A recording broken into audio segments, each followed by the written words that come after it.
Later, our boy once again goes back to the same day after dying. He's walking through the cave along with Pin in front and Torres in back. He knows that going through here would mean getting surrounded by enemies. However, he's still unable to devise a plan yet.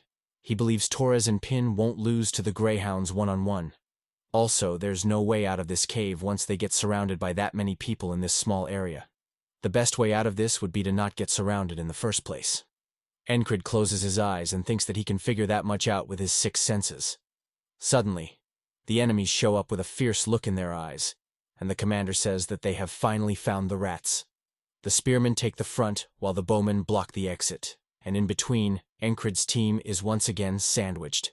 Encrid thinks that he was planning to find them with his six senses, but he got nothing. Soon enough, Encrid gets impaled by multiple spears throughout his whole body, and he dies. The next time, he tries taking on the mage posted on the enemy's wall. The mage casts her vines onto Encrid, and he does his best to dodge them. Encrid asks Rethsa if she was the one who casted the magic in the tunnels, and this takes her by surprise. She clicks her tongue and asks if he knew about it. She thinks that Commander Roger is not doing his job properly. Soon enough, Encrid falls victim to the vines and he dies a painful death. Once again, our boy goes back to the same day. He tries to do the trick that Torres taught him recently. However, he fails at it and wonders why the knife isn't coming out. Torres overlooks him and tells Encrid that he's really bad with his hands. Encrid thinks that there's no way for him to escape the ambush with his senses when a magician is involved. Even if they do avoid the ambush, those guys will chase them like persistent lovers. He wonders if they could really evade them at all. Later that day, Encrid decides to face the mutated wolves this time. He thinks that the same goes for these wolves as well. Encrid bravely dashes forward into the pack of hounds and thinks this is a many versus few situation. He gets ready to swing his sword and believes he must find a way to bridge this gap. Suddenly, he stops himself from going further. He thinks that he's running at the problem headfirst again. Encrid dies, and once again restarts the day. This time, he faces the pack of soldiers in the narrow cave. He kills some spearmen in front, but gets killed in the end. Next time, he takes on the mage on the wall and succeeds in cutting through the vines while being enveloped in them. He thinks that he shouldn't be hasty. Next time, he faces the mutated wolves and thinks this is quite a good opportunity for him to train relentlessly. He takes on the soldiers next, but gets impaled by the spears again. He takes on the mage next, and makes some progress by cutting through more vines, but dies again. Next, he takes on the mutated wolves. He kills a wolf by slicing its neck. He thinks that he can't waste his precious time, which he can use to become stronger. At the end of the day, he gets swarmed by more wolves, and they bite down on his neck.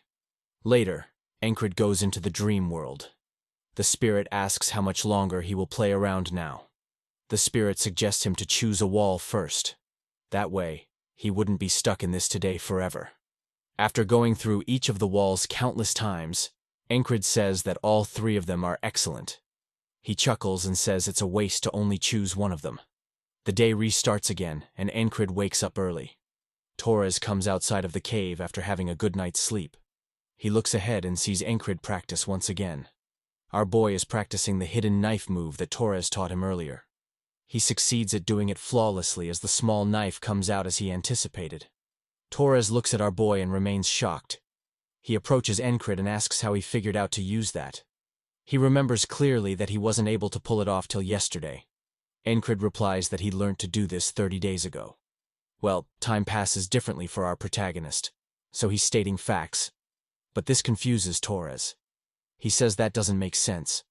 However, our boy just stays determined in his goal to become stronger. He thinks that he has come quite far now, as this is his 79th today. He looks at the rising sun, and thinks today will be the day that he'll climb over this wall and progress to tomorrow. Encrid then heads towards Pin's group to discuss today's plan. He says that they have some time before going into the tunnel. He asks a teammate if they can make him a simple pouch. He tells the man about how big it will be. He's planning to use it by wrapping it around his wrists. The man says that it's not hard to make it, and agrees to do it. Next, Encrid asks Pin if the inside of her boots is made of something special. Pin lifts her leg and thinks that Encrid is right. She shows him her boots and says that she has put fabric on the inside. It helps her dampen the sound of her walking, as there are a lot of sensitive monsters in this area. Encrid says that they will also cover their boots with the same fabric. Torres asks if that includes him as well. Encrid agrees and says that there are a lot of monsters here, as Pin said earlier. Pin replies that she did say that, but they probably won't run into any of them. After making all the preparations, Encrid's team heads inside the cave. Pin looks back and asks Encrid if he has worked as a ranger before. However, our boy denies the claims. Pin says that it's hard to walk quietly like her, even though he's using the same fabric as her.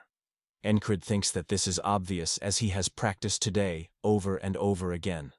So, he has gotten good at walking silently. He thinks that to survive in the smuggler's tunnel, he needs to find his enemies first and then create a gap. Also, it's not easy for them to find where the enemy will ambush them in this dark tunnel. He looks towards Pin and thinks that he shouldn't worry much about that, as they have an expert on their side. Encrid asks what they should do if enemies are waiting in the tunnel. Pin replies that there's a low chance of that happening here. Even if they run into them, she believes they'll be fine. Encrid asks her what she'll do if the enemy blocks their exit route. He further questions Pin, asking how tall and wide this tunnel is, and if there are side paths available, if the main path gets blocked. Both Torres and Pin keep looking at Encrid, wondering if he got possessed or something. Torres asks if he's scared right now, or if he has a bad feeling about this. He's asking a lot of questions, unlike his usual self. Encrid straight up ignores Torres and asks Pin what they would do if the armed men were waiting to ambush them here. Will they be dead in that case? Pin becomes annoyed with our MC's constant barrage of questions and tells him to sit this one out if he's so scared. It's better than listening to him talk so ominously. Encrid stays serious and says they should be careful just in case.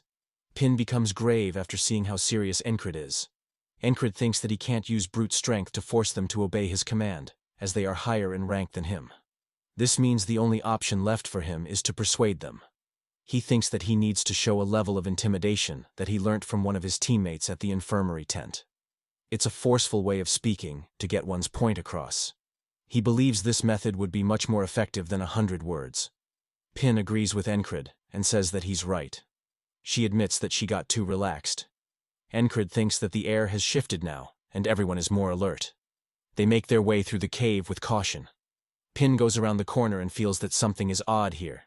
She looks at the floor and sees some footprints. She thinks that they must have been muddled on purpose. Suddenly she clutches her teeth as she realizes that there are enemies nearby. She tells everyone that they are in a bad situation and orders them to go back. She talks about securing the exit at all costs. As Pin anticipated, multiple bowmen make their way through the tight cave. Pin and Torres hide themselves behind a wall and start getting nervous. The bowmen start approaching them, and Encrid thinks that this was how they blocked their path. Encrid, with a plan in his mind, dashes toward the enemy. He tells the bowmen that he has a word from their boss, Roger. Pin and Torres become more shocked on seeing Encrid rush directly in front of the enemy. Torres thinks that this bastard has gone crazy. The bowmen look at each other, puzzled, and discuss what Captain Roger could have to say this time. Encrid makes his way to the bowmen as they lower the guard down near him. Encrid, with determination in his eyes, thinks that here goes nothing.